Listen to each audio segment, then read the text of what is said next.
இப்போ அடிக்கடி ஆஸ்திரேலியா வர போறோம் நடுவுல இந்த டவுன் அண்ட் கண்ட்ரி நீங்க பாத்தீங்கன்னா இந்த வில்லா டைப்ல ஆஸ்திரேலியாவோட அட்மாஸ்பியரே எங்களுக்கு இருக்கு. அதாவது ஒரு மனிதர் அவர் வகிக்கக்கூடிய பொறுப்புக்கு தகுந்த மாதிரி பேசுறாங்கன்னா அந்த மனிதருக்கு ஒரு மரியாதை கண்ணியம் இருக்கும், பொறுப்பு கண்ணியம் இருக்கும். இன்னைக்கு உதயநிதி ஸ்டாலின் அவரோட நடவடிக்கையை தமிழக மக்கள் பார்த்துக்கிட்டு தான் இருக்காங்க. ஒரு கேள்வி கேட்டீங்கன்னா நான் சினிமா செய்தியை பார்ப்பது கிடையாது. ஒரு தலைவரை பற்றி கேட்டீங்கன்னா கேட்காதீங்க. அமித்ஷா அவர்கள் பாராளுமன்றத்தில் நேற்று பேசிய பேச்சு வேண்டுமென்றே அவங்க திசை திருப்புறாங்கன்னா அதை திசை திருப்புவதற்கு இவர் ஒரு மெசேஜ். அதனால் உதயநிதி ஸ்டாலினாக இருக்கட்டும், யாராக இருக்கட்டும், அமித்ஷா அவர்கள் பேசின பேச்சை ஒருக்கா பாருங்க, என்ன சொன்னாருன்னு கேட்க. அம்பேத்கர் அவர்களுக்கு எவ்வளவு பெரிய பாவத்தை காங்கிரஸ் செய்திருக்கிறது அப்படின்னு பட்டியலிட்டிருக்காங்க. பாவங்களை பட்டியலிட்டிருக்கின்றார்கள். குறிப்பாக முதல் கேபினட் நேருவிலிருந்து ஆரம்பித்து அதன் பிறகு நடத்தப்பட்ட 1951-52 முதல் பாராளுமன்ற தேர்தலில் எப்படி அம்பேத்கர் ஐயாவை தோற்கடிச்சாங்க, எப்படி அம்பேத்கர் ஐயாவை அவமானப்படுத்தினாங்க. காங்கிரஸை சார்ந்த 2 பிரதம மந்திரிகள் அவர்களுக்கு அவர்களே பாரத் ரத்னா கொடுத்துக்கிட்டாங்க. ஆனால் 1980 வரைக்கும் அம்பேத்கர் ஐயாவை மறந்துட்டாங்க. அன்னைக்கு ஜனசங்கம் இருந்த கூட்டணி ஆட்சி 1980 அம்பேத்கர் ஐயாவுக்கு பாரத் ரத்னா விருது கொடுக்கப்பட்டது. அதன் பிறகு அம்பேத்கர் ஐயாவுக்கு சம்பந்தப்பட்டிருக்கக்கூடிய 6 இடங்கள், பிறந்த இடம், வாழ்ந்த இடம், இறந்த இடம், படித்த இடம், அந்த 6 இடத்தையும் யார் இன்னைக்கு வாங்கி மக்கள் வருவதற்கு அதையெல்லாம் அற்புதமான ஒரு இடமாக யார் மாற்றியிருக்கிறாங்க? பிஜேபி அரசு, மோடி ஐயா. அம்பேத்கர் ஐயா படித்த லண்டன் இடத்தை யார் வாங்கியிருக்கிறாங்க? மோடி ஐயா. இதெல்லாம் கூட நாம் பட்டியலிட்டிருக்கின்றோம். நரேந்திர மோடி ஐயா அவர்கள் செய்திருப்பதை அமித்ஷா அவர்கள் பாராளுமன்றத்தில் பேசினாங்க. அதில் ஒரு வார்த்தை இவங்க என்ன சொன்னாங்க, நீங்க அம்பேத்கர் ஐயா வச்சு இவ்வளவு பாவத்தை நீங்க சம்பாதிச்சிருக்கிறீங்க, அவர் பேரை வச்சு அரசியல் பண்றீங்க, ஆனால் நீங்க எங்கே சென்றாலும் கூட உங்களுக்கு விமோசனம் கிடைக்காது என்று பேசியதை நீங்க அம்பேத்கர் ஐயாவை இழிவுபடுத்தி விட்டீர்கள் என்று காங்கிரஸ் பேசுகின்றார்கள். எதிர்க்கட்சி நண்பர்கள் திமுக பேசுறாங்க. இப்ப உதயநிதி ஸ்டாலின் அவர்களுக்கு ஹிந்தி தெரியாது போடான்னு சொல்றவரு அமித்ஷா அவர்கள் இந்தியில பேசுறது என்ன தெரிஞ்சுக்கிட்டாரு, என்ன கத்துக்கிட்டாரு? அதனால் இடத்திற்கு இருக்கக்கூடிய பொறுப்புக்கும் ஒரு தகுதி இருக்கு, ஒரு பணிவு வேண்டும். அது நம்முடைய துணை முதலமைச்சர் அவர்கள் இல்லை என்பது வெளிப்படையாக தொடர்ந்து தெரிகிறது. பத்திரிகையாளர் நடத்துகின்ற விதம், ஒரு காரில் உட்காந்துக்கிட்டு பத்திரிகையாளர் சந்திப்பு, காரில் உட்காந்துக்கிட்டு, உதாரணத்துக்கு நம்ம சென்னையில் பேசிட்டு வந்தோம், நண்பர்கள் நீங்கள் கேட்குறீங்க என்ன பேசணும்னு சொல்கிறீங்க, பேசுகிறோம், இருந்தும் பேசுகிறோம், 1/2 மணி நேரம் தான் ஆச்சு. பத்திரிகையாளர் நடத்துகின்ற விதத்தை பாருங்கள், காரில் உட்காந்துக்கிட்டு பத்திரிகையாளர் அப்படியே ஓடுவாங்க. அதில் யாருடைய கால் மீது எந்த வண்டி ஏறுன்னு யாருக்கு தெரியாது, மைக்கை நீட்டினாங்கன்னா பதில். இதெல்லாம் தான் ஒரு துணை முதலமைச்சர் பத்திரிகையாளர் நடத்தக்கூடிய விதம். அதனால் உங்களுக்கு தெரியும், நான் வன்மையாக கண்டிக்கின்றேன் என்று சொல்வதை விட அவருடைய இடத்திற்கும் தகுதிக்கும் தகுந்தாற்போல் அவர் பேசுகின்றார்கள் அப்படிங்கிற கேள்வியை உங்கள் மூலமாக மக்கள் முன்னாடி வைக்கிறேன்.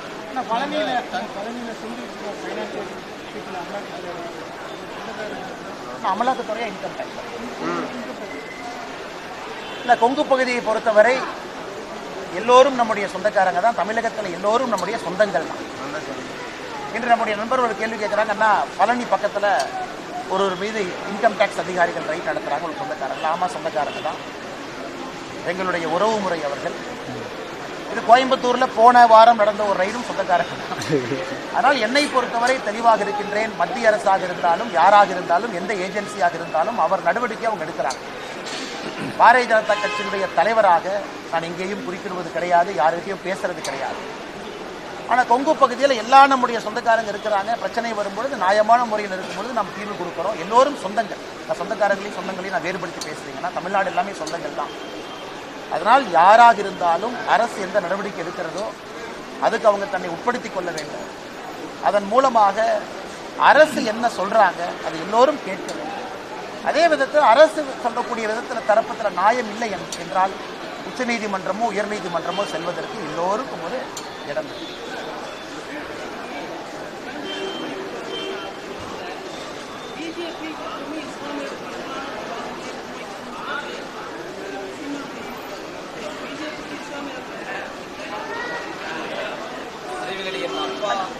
அண்ணா, என்னோட அண்ணன் சீமான் அவர்கள் ஒரு விஷயத்தை நல்லா உணர்ந்துக்கணுங்கண்ணா.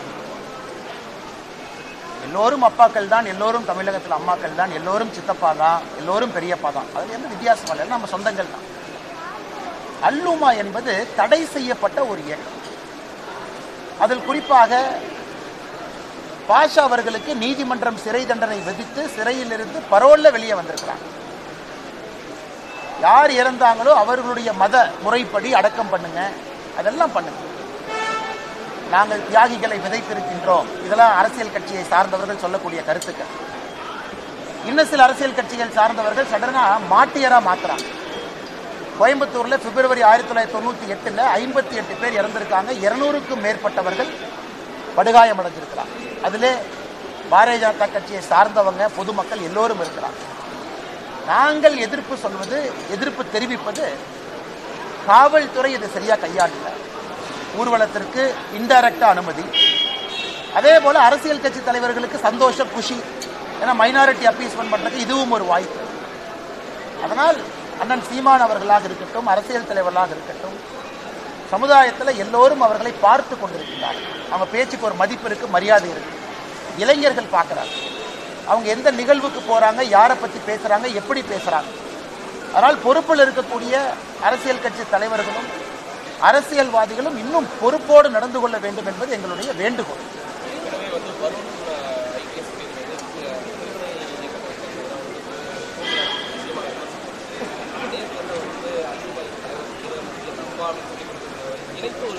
அண்ணன் சீமான் அவர்கள் நேற்று அல்லுமா அதனுடைய நிறுவனர் தலைவராக இருந்து பரோல்ல வெளியே வந்து கோயம்புத்தூர்ல 1998 பிப்ரவரியில் நடந்த தீவிரவாத தாக்குதல்ல மிக முக்கிய குற்றவாளியாக இருந்து இறந்திருக்கக்கூடிய பாஷா அவர்களுடைய இறுதி அஞ்சலி செலுத்துவதற்காக போயிருக்கிறார். அதனால் நாம் தமிழர் கட்சி ஒரு ஆன்டி நேஷனல் கட்சியா கிடையாது. அதனால் நாம் தமிழர் கட்சி ஒரு தடை செய்யப்பட வேண்டிய கட்சியா கிடையாது. நான் சொல்கின்ற வாதம் எல்லாம் அரசியல் கட்சிகளுக்கு ஒரு பொறுப்பு இருக்கு. ஏன்னா இறந்து போன 58 பேருக்கு அப்பா இருக்காங்க. நாம சொல்றோம் பாஷா அவர்களினுடைய அப்பான்னு அண்ணன் சீமான் அவர்கள் சொல்றாங்க.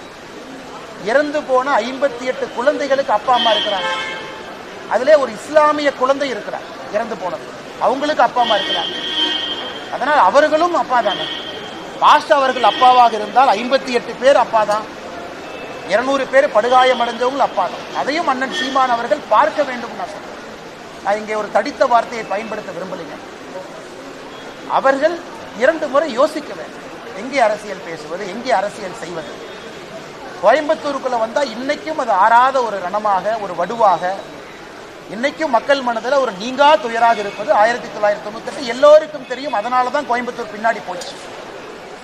எங்கேயோ சென்றிருக்க வேண்டிய கோவை மாணவர் இன்னைக்கு தத்தளித்துக் கொண்டிருக்கிறது என்றால் இது ஒரு முக்கிய காரணம். இந்த குண்டு வெடிப்பு இங்கே வர வேண்டிய வேர்ல்டு பேங்க் பிரான்ச் ஹைதராபாத்துக்கு போச்சு. நம்ம நிறைய பேசலாங்க. இன்வெஸ்ட்மெண்ட் ஆப்பர்ச்சுனிட்டி பக்கத்து மாநிலத்திற்கு போச்சு. ஒரு சேஃப் சிட்டி இல்லை என்கின்ற ஒரு பெயர். ஆனா இன்னைக்கு அரசியல்வாதிகள் எல்லாம் மாட்டையர் என்னுடைய அப்பா என்கின்ற வார்த்தையை பயன்படுத்தும் பொழுது அதை மக்களும் கூர்ந்து கவனிக்கிறாங்க. இதுல இன்னும் ஒரு படி மேல போய் எப்பொழுதுமே பாரதிய ஜனதா கட்சி இஸ்லாமியர்களுக்கு எதிரான கட்சி கிடையாது. இஸ்லாமிய சொந்தங்கள் பாரதிய ஜனதா கட்சியில் இருக்கிறாங்க. நாங்கள் இஸ்லாமிய பயங்கரவாதத்துக்கு எதிரானவர்கள். இஸ்லாமியர்கள் எல்லாரும் நல்லவங்க எத்தனையோ பேர் இருக்காங்க, 99%, 100% கிட்டத்தட்ட இருக்கிறாங்க. அதுக்குள்ள இருக்கிற யாராவது பயங்கரவாதத்தை பயன்படுத்தி அதன் மூலமாக பிரிவினைவாதத்தை விதைக்க வேண்டும் என்று நினைத்தால் அவர்களுக்கு நாங்கள் எதிராக இருக்கிறோம். அதே நேரத்தில் நான் சொல்றேன், தீவிரவாதம் ஒரு மதம் சார்ந்தது கிடையாது, ஒரு மதம் சார்ந்தது கிடையாது. ஆனா இஸ்லாம் மதத்திலிருந்து ஒரு தீவிரவாதி வரும்பொழுது நாங்கள் தீவிரவாதம் என்கின்ற வார்த்தையை பயன்படுத்தும். அதுக்காக இஸ்லாம் மதத்தை கொச்சைப்படுத்தலாம். நாங்கள் இஃப்தார் விருதை பாரதிய ஜனதா கட்சி சார்பாக கொடுக்கின்றோம், கொண்டாடுகின்றோம், அவர்களோடு இருக்கின்றோம், உறவினோடு இருக்கின்றோம். ஆனா அது நம்முடைய பாஷா ஐயாவுடைய இறுதி இதுக்கு நான் போவேன், அங்க போய்தான் நான் அதை சொல்லுவேன் அப்படிங்கிறது சீமானன் அவர்கள் திரும்ப யோசிக்கணும். இறந்து போன மனிதருக்கு மரியாதையா நாங்களும் கொடுக்கிறோம். இறந்துட்டாரு, என்ன மரியாதை கொடுக்கணுமோ அதை ஊர்வலமாக நடத்தி ஒரு தியாகியை போல் பட்டம் கொடுத்துதான் கோயம்புத்தூர்ல திமுக அரசியல் செய்ய வேண்டும் என்று நினைத்தால் கோயம்புத்தூர் மக்கள் பதிலடி கொடுப்பார்கள் என்கிற நம்பிக்கை.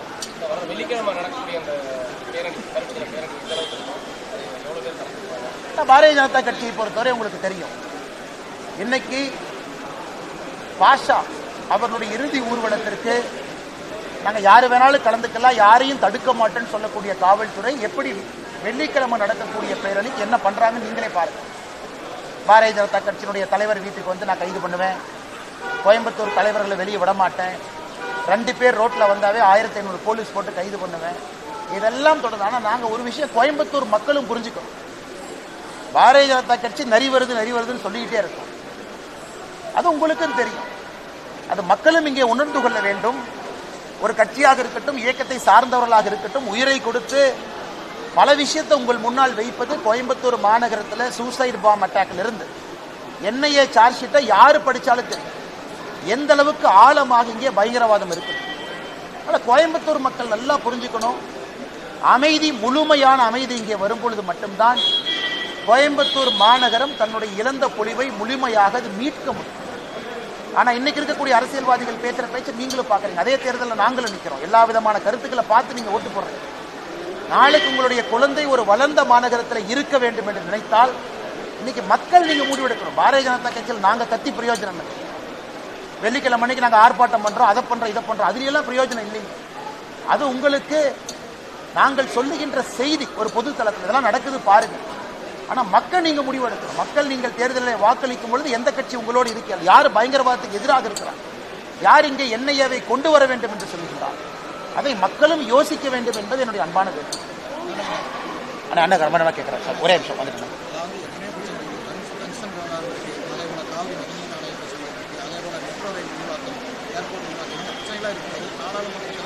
ஒரே நேரம் ஒரே தேர்தல் அந்த பிரச்சனையும் போயிட்டு இருக்காரு. அம்பேத்கரை மட்டும் பற்றி இவங்கெல்லாம் எதிர்கட்சியில் ஒரு அணிக்கு பிறகு என்ன காரணம்? கடந்த கால சோழர்களை பற்றி தான் அமித்ஷா பேசியிருக்காரு. இவங்கெல்லாம் ஒரு அணியில் திறந்து பேசுவதற்கு. ஆனால் இன்னைக்கு அவர்களிடம் மக்களிடம் சென்று வாக்கு கேட்பதற்கு எந்த விஷயமே இல்லைங்கண்ணா. ஆரோக்கியமான விவாதம் செய்து நாங்கள் மக்களுக்கு இதை செய்கிறோம், இது எங்களுடைய ஆல்டர்னேட் டெவலப்மெண்ட் மாடல், பிஜேபி இல்லாமல் எங்களுக்கு வாய்ப்பு கொடுங்க, நாங்கள் உங்களுக்கு இந்த மாதிரி ஒரு பொருளாதாரத்தை கொண்டு வர்றோம் கிடையாது. பேசுவதெல்லாம் ஜாதி, பேசுவதெல்லாம் இன மொழி பிரச்சனை, பேசுவதெல்லாம் வடக்கு தெற்கு. நீங்களே யோசிச்சு பாருங்க. கடந்த 1 ஆண்டு 2 ஆண்டு காலமாக எதிர்கட்சி நண்பர்கள் பேசக்கூடிய வாதத்தில் இதை தவிர புதுசா என்ன இருக்குன்னு பாருங்க. எக்கனாமிக் குரோத்தா கிடையாது. நாங்கள் தமிழ்நாட்டுக்கு இந்த திட்டத்தை கொண்டு வருவோம் என்று 40 திமுக எம்பி பேசியிருக்காங்களா? இல்லை. என்னைக்கு திரும்ப திரும்ப அமித்ஷாஜி என்ன சொன்னாங்க? அம்பேத்கர் ஐயா, நான் சென்னையில் சொன்னாங்கன்னா, அம்பேத்கர் ஐயா எனக்கு கடவுள், அவருடைய வழிப்படி அரசியல் செய்கின்ற மனிதன் நான். யாராவது திமுக குறை சொல்லட்டும். அண்ணாமலை என்ன மாநில தலைவரான பிறகு எங்களுடைய மாவட்ட தலைவர்கள் எத்தனை பேர் பட்டியலின சகோதர சகோதரிகள் சொல்லட்டும், எண்ணி பார்க்கட்டும். திமுகவையும் பாஜகவையும் எண்ணி பார்க்கட்டும். பொதுச் செயலாளர்கள் பாரதிய ஜனதா கட்சியில பட்டியலினத்தை சார்ந்த பொதுச் செயலாளர்கள் சகோதர சகோதரிகள் எத்தனை பேர் இருக்கிறாங்க? திமுக எண்ணி பார்க்கட்டும். நான் தலைவராக இருக்கும் பொழுது இங்க இருக்கக்கூடிய கட்சி எல்லோரும் சேர்ந்து இதை பயணிக்கிறோம். இதற்கு முன்பு அது நடந்திருக்கு. இன்னைக்கு நான் திமுகவை குறை சொல்றேன், திமுக என் மீது குறை சொல்லட்டும், சுட்டி காட்டுறேன். திமுகவுடைய மாவட்ட செயலர் நாங்கள் சுட்டி காட்டுறோம். எத்தனை பேர் பட்டியலின சகோதர சகோதரிகள் மாவட்ட செயலாளர்? 35 அமைச்சர்கள் 34வது பட்டியலின சகோதர சகோதரி, 35 பட்டியலின சகோதர சகோதரி, 27 பட்டியலின சகோதர சகோதரி, 32, 27, 32, 34, 35 வாரண்ட் ஆஃப் ரெசிடென்ஸ். ஏன் பட்டியலினத்திலிருந்து யாருமே சகோதர சகோதரி பினான்ஸ் மினிஸ்டரா வர்ற தகுதி இல்லையா? உள்துறையில் வர்ற தகுதி இல்லையா? இல்ல அவங்க ரூரல் டெவலப்மெண்ட் வர்ற தகுதி இல்லையா? இல்ல 50,000 கோடி ரூபாய் பட்ஜெட் ஹேண்டில் பண்றது அவங்களுக்கு தெரியாதா? இதைத்தான் அம்பேத்கர் எதிர்த்தார். அம்பேத்கர் ஐயாவுடைய ரெசிக்னேஷன் லெட்டர் நேரு அவர்களுக்கு எழுதியது யாரு படிச்சாலும் அம்பேத்கர் ஐயா தெளிவா சொல்லியிருப்பாரு, ஒரு பட்டியலின சகோதரன் என்கின்ற ஒரே காரணத்திற்காக நான் டெவலப்மெண்ட் மினிஸ்ட்ரி ஹேண்டில் பண்றதுக்கு இல்லையா? இல்ல நேரு அவர்கள் லண்டன் செல்லும் பொழுது நேரு அவர்களுக்கு இன்சார்ஜா இருப்பாங்கன்னு யாரையோ போட்டீங்களே, அப்ப இந்த அம்பேத்கர் அவர்கள் உங்களுக்கு ஞாபகத்துக்கு வரலையா? சோ காங்கிரஸ் கட்சி செய்த மிகப்பெரிய துரோகமே அம்பேத்கர் அவர்கள் பட்டியலினத்தை சார்ந்தவர் என்கின்ற ஒரே காரணத்திற்காக அண்ணே வைஸ்ராய்ஸ் கவுன்சில்ல இரிகேஷன் எக்ஸ்பர்ட் அம்பேத்கர் ஐயா, சரித்திரத்தை படிக்கணுங்க அண்ணே எதிர்கட்சி நண்பர்கள். வைஸ்ராயினுடைய கவுன்சில்ல இந்தியாவுடைய சுதந்திரத்திற்கு முன்பு இந்தியாவுடைய பல dam internal irrigation is an expert. இன்னைக்கு எல்லாமே நம்ம சட்டமேதைன்னு சொல்றோம். அம்பேத்கர் ஐயாவுக்கு பல பரிணாமம் வருது. சட்டம் என்பது ஒரு பரிணாமம் தான். ஆனா இவங்க என்ன பண்ணாங்க? சட்டத்துக்குள்ள அடைச்சு வச்சாங்க, டெவலப்மெண்டே கொடுக்கல. அதை எதிர்த்து தான் அம்பேத்கர் அவங்க வெளியே வந்தாங்க. அதைத்தான் நாங்க இன்னைக்கு சொல்றோம். அதே தான் நீங்க பண்றீங்க, சமூக நீதிங்கிறீங்க. நீங்களே சொல்லுங்க, 35 திமுக அமைச்சர்கள்ல லிஸ்ட் எடுத்து பாருங்க, கவர்னர் ஆபீஸ்ல வாங்கி பாருங்க, யாருக்கு எந்த அதிகாரம் இருக்குன்னு சொல்லி வாரண்ட் ஆஃப் ரெசிடென்ஸ் கொடுத்திருக்காங்க. யாரு? 1, 2, 3. உதயநிதி ஸ்டாலின் எங்க இருக்கிறாரு? உதயநிதி ஸ்டாலினுடைய ஆர்டர் நம்பர் 3, துணை முதலமைச்சராக இருந்து ஆர்டர் நம்பர் 3 இருக்கார். நீங்க 3ஆவதா உதயநிதி ஸ்டாலின் இருக்கிறீங்களே, உங்களுக்கு முன்னாடி இருந்து அரசியல்ல பட்டியலின சகோதர சகோதரிகள் அத்தனை பேர் இருக்காங்க. அவங்க ஏன் கடைசியா இருக்கணும்?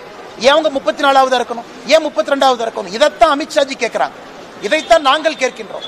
ஆனா இதையெல்லாம் மறைத்து விட்டு சமூக நீதியை பத்தி பேசாம வெறும் வாய்க்கிலேயே நாங்க பட்டியலின சகோதர சகோதரி இருக்கிறோம்னு சொல்றீங்களே, நான் ஆதாரபூர்வமா கேட்கிறேன். நாளைக்கு முதலமைச்சர் சொல்லட்டும், இல்ல ஒரு பட்டியலின சகோதர சகோதரி நான் 2வது ஆக்க போறேன், முதலமைச்சருக்கு கீழே நம்பர் 2 வரவேற்கிறோம், நம்பர் 1 ஆக்கினா சந்தோஷம், நம்பர் 3 உதயநிதி ஸ்டாலினுக்கு மேல ஆக்கிற, Udhayanidhi Stalin number 4 will wait.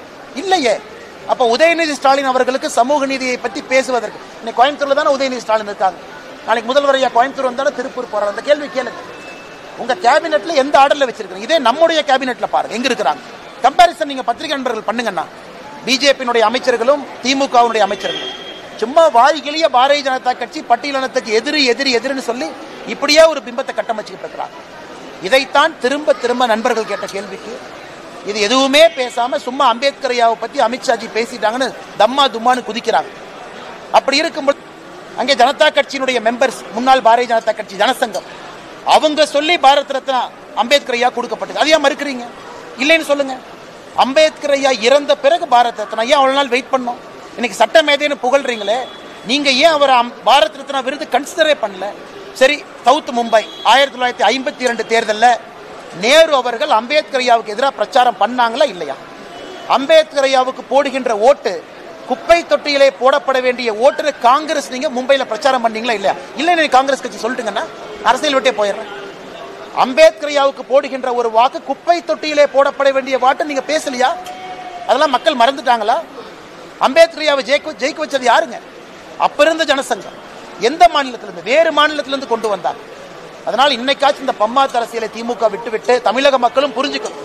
வாய்கிலேயே பட்டியலின சகோதர சகோதரின் முதலமைச்சர் பேசுவது அழகு கிடையாது. பட்டியலின சகோதர சகோதரிக்கு என்ன அதிகாரம்? அம்பேத்கர் ஐயா சொன்னாங்களே, கல்வியோடு அரசியல் அதிகாரம் கொடுக்கப்படும் பொழுது மட்டும்தான் பட்டியலின சகோதர சகோதரி தன்னுடைய உண்மையான நிலையை புரிந்து கொள்வார்கள் என்று அரசியல் அதிகாரம் கொடுத்தீங்களா? அதனாலதான் இந்த டிராமா போயிட்டே இருக்குதுங்களா? அதான் இந்த விளக்கமான ஒரு விஷயத்தை விளக்கி பத்திரிகையாளர் சந்திப்பிலே சொல்ல வேண்டும் என்பதற்காக தான் கொஞ்சம் நேரத்தை எடுத்து உங்கள்கிட்ட பேசுறேன்.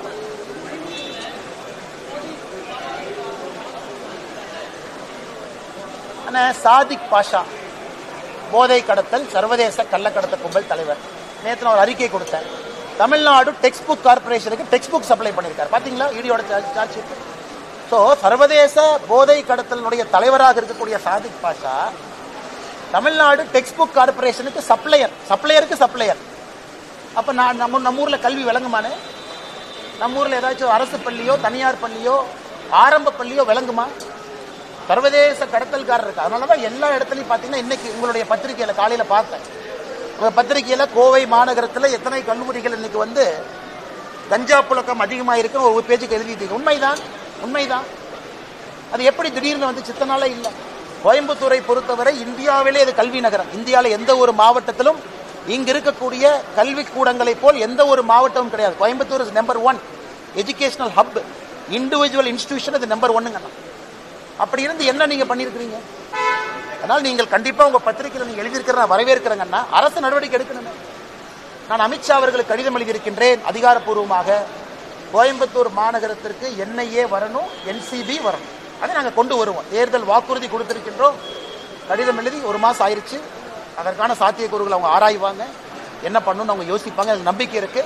அதை கோயம்புத்தூருக்கு சொன்னபடி நாங்கள் கொண்டு வருகின்றோம். எங்களுக்கு உள்துறை அமைச்சர்கள் செய்வார்கள் என்கின்ற முழு நம்பிக்கை எங்களுக்கு இருக்கு.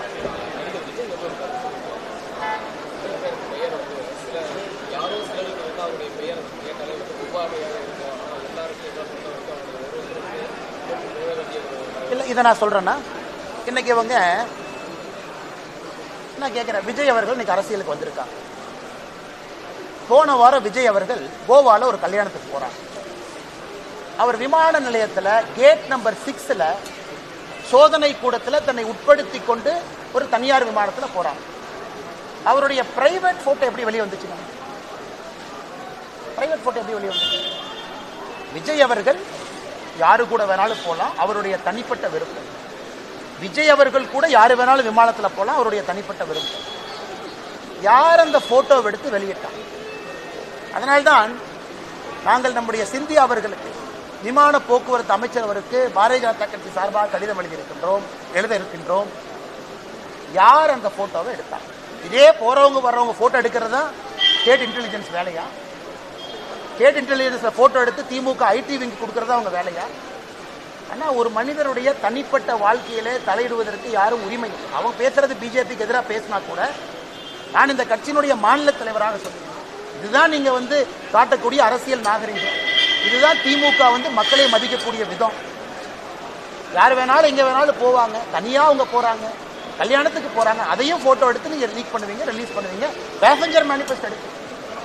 அதனால்தான் விமானத்துறை போக்குவரத்து அமைச்சரத்துக்கு எழுதுறோம், சிசிடிவி எக்ஸாமின் பண்ணுங்க, யாரு போட்டோ எடுத்தாங்கன்னு புடிங்க, அவங்க செல்போன்ல இருந்து யாருக்கு அனுப்பிச்சாங்கன்னு எடுத்து எஃப்ஐஆர் போட்டு உள்ள தள்ளுங்க. இது முதல் விஷயம். இரண்டாவது உங்களுடைய கேள்வி, அண்ணா இன்னைக்கு நடிகர் விஜய் அவர்கள், தமிழக வெற்றி கழகத்தினுடைய தலைவர் அவர்கள், அவருக்கு தெரியும், அவர் உட்கார்ந்து அரசியலை பார்க்கணும், உன்னிப்பா பார்க்கணும். இதனால கொஞ்சம் சினிமாவில் பிஸியா இருந்தாங்க, அதனால 10 ஆண்டு காலம் மோடி ஐயாவுடைய ஆட்சியை சரியா கவனிச்சாங்களான்னு தெரியல. இப்ப அரசியலுக்கு வந்திருக்காங்க, அதனால அவர்கள் கவனிக்கணும். 10 ஆண்டு காலமாக அம்பேத்கர் ஐயா சொன்னபடி அரசியல் செய்து நாட்டு மக்களுக்கு நல்லது செய்வது யார், அவங்க பின் பாயிண்ட் பண்ணட்டும். இந்த இடத்துல பிஜேபி அம்பேத்கர் ஐயா கொள்கைக்கு விரோதமா போச்சு சொல்லட்டும், பாயிண்ட் சொல்லணும், பாயிண்ட் சொல்லணும். 10 ஆண்டு காலம் பிஜேபியினுடைய ஆட்சி, மோடி ஐயா ஆட்சி. 11 ஆண்டு காலம், 13 ஆண்டு காலம் குஜராத்தில் மோடி ஐயாவுடைய ஆட்சி. ஒரு இடத்துல அம்பேத்கர் ஐயாவுக்கு எதிராக நாங்கள் நடந்து கொண்டோம் அப்படின்னு ஒரு கட்சி வாய்க்கிலேயே உதயநிதி ட்வீட் போடுறார். அந்த ட்வீட்ல ஒரு லைன் போடலாமே, இது அம்பேத்கர் ஐயாவுக்கு எதிரானது. அம்பேத்கர் ஐயா கொண்டு வந்த அரசியலமைப்பு சட்டத்தில் ஒரே நாடு ஒரே தேர்தல் இருக்கு, அதைத்தான் 1968க்கு பிறகு திரும்ப கொண்டு வர்றோம். இது எப்படி அரசியலமைப்பு சட்டத்துக்கு எதிராக இருக்கும்? ஏன்னா அம்பேத்கர் ஐயா கொண்டு வந்த சட்டம் தானே. 51, 52 ஒரே நாடு ஒரே தேர்தல் தான், 57 ஒரே நாடு ஒரே தேர்தல், 62 ஒரே நாடு ஒரே தேர்தல், 67 ஒரே நாடு ஒரே தேர்தல். எப்படி அம்பேத்கர் ஐயாவுக்கு எதிராக பாரதிய ஜனதா கட்சி செயல்படும்? அதனால சில படித்த அரசியல்வாதிகள் கேட்டா 5 முறை எம்பி 7 முறை எம்பி பாராளுமன்றத்தில் பேசுறாங்க. உங்களுக்கு நான் கேட்க விரும்புறேன், அப்ப ஒரே நாடு ஒரே தேர்தல் பாரதிய ஜனதா கட்சி கொண்டு வந்தால் அது அம்பேத்கர் ஐயாவுக்கு எதிராக எப்படி சொல்லுவீங்க? அம்பேத்கர் ஐயா சொன்னதானே செய்யறோம். அதனால் எல்லோருக்கும், நடிகர் விஜய் அவர்கள் உட்பட எல்லோருக்கும் நான் சொல்லிக் கொள்வது, எங்களிடம் குறை இருந்தால் சுட்டி காட்டுங்கள், பாயிண்டா பேசுங்க. இது தப்பு பண்ணுவீங்க, இந்த பில்லுல தப்பு பண்ணுவீங்க, இந்த சட்டத்துல தப்பு பண்ணுவீங்க, நான் உங்ககிட்ட பாயிண்டா பேசுறேன். அப்படி யாராவது சொன்னால் நான் தவறு செய்தாலும் கூட திருத்திக் கொள்கிறேன். நான் காலையிலே சொன்னேன், அம்பேத்கர் ஐயா கடவுள் இல்லை. அதனால தயவு செய்து அரசியல் கட்சிகள் 19 பேசி பேசி பேசி இப்படியே வண்டி ஓட்டுறதை விட எங்க தவறு நடந்திருக்குன்னு சொல்லுங்க, அப்புறம் பேசுவோம். நன்றி. பேசு தமிழா பேசுவினுடைய மக்கள் ஃபவுண்டேஷன் மூலமா நம்ம ஒரு மிகப்பெரிய ஒரு பசு சரணாலயம் அமைப்பதற்கான முயற்சியில் ஈடுபட்டிருக்கோம். இந்த பசுக்கள் சரணாலயத்திற்கு என்னுடைய கான்ட்ரிபியூஷனா நான் ஏதாவது கொடுக்கணுங்கிற எண்ண ஓட்டத்தின் அடிப்படையில் கிட்டத்தட்ட 10 ஆண்டுகளுக்கு மேல நான் கலெக்ட் பண்ண கலை பொருட்கள் அனைத்தையும் விற்று அதன் மூலமாக திரட்டப்படக்கூடிய தொகை என்னவோ அதை இந்த மக்கள் ஃபவுண்டேஷனுக்கு, இந்த பசு சரணாலயம் திட்டத்திற்கு என்னுடைய கான்ட்ரிபியூஷனாக கொடுக்க போறேன். இந்த பொருட்கள் அனைத்துமே நம்முடைய பேசு தமிழா பேச அலுவலகத்தில் விற்பனைக்கு இருக்குது. கீழே இருக்கக்கூடிய இந்த கான்டாக்ட் நம்பருக்கு நீங்க கால் பண்ணி இது பற்றின மேலதிக விவரங்களை நீங்க தெரிஞ்சுக்கலாம். அது மட்டும் இல்லாம மக்கள் ஃபவுண்டேஷனுடைய அக்கௌண்ட் நம்பரை இந்த வீடியோடைய டிஸ்கிரிப்ஷன்ல கொடுத்துருக்கோம். நீங்க நேரடியா அந்த அக்கௌண்ட் நம்பர் மூலமாகவும் உங்களுடைய கான்ட்ரிபியூஷன்ஸை கொடுக்கலாம். பேசு தமிழா பேசு ஒரு சேனல் கிடையாது, அது ஒரு இயக்கம்னு நான் உறுதியா நம்புறேன். உங்களுடைய குரலை தான் நாங்கள் ஒவ்வொரு வீடியோலையும் பேசுறோம், உங்களுடைய மனசாட்சியை தான் நாங்கள் பிரதிபலிக்கிறோங்கிற ஒரு எண்ணம் எங்களுக்கு இருக்குது. அதே எண்ணம் உங்களுக்கு இருந்ததுன்னா தொடர்ந்து பேசு தமிழா பேசுவனுடைய முயற்சிகளுக்கு நீங்க கொடுக்கக்கூடிய ஆதரவை இந்த பசுக்கள் சரணாலயம் திட்டத்திற்கும் கொடுக்கணும்னு சொல்லி ரொம்ப தாழ்மையோடு கேட்டுக்கிறேன். உங்களுடைய அன்பாலையும் ஆதரவாலையும் தான் பேசு தமிழா பேசி இயங்கிட்டு இருக்கு. அதற்கு என்றென்றைக்கும் நன்றி. கல்லால் ஒருவன் அடிக்க உடல் சிலிர்க்க, யாரு? சாக்கிய நாயனார் கல்லாலே அடிச்சார் சிவனை. இந்த மாதிரி ஆன்மீகம் மற்றும் ஜோதிடம் சார்ந்த இன்னும் பல வீடியோக்கள் பார்க்கணுமா? மறக்காம திருவருள் டிவிக்கு சப்ஸ்கிரைப் பண்ணுங்க. திருவருள் டிவியுடைய சேனல் லிங்க் இந்த வீடியோடைய டிஸ்கிரிப்ஷன்ல இருக்கு.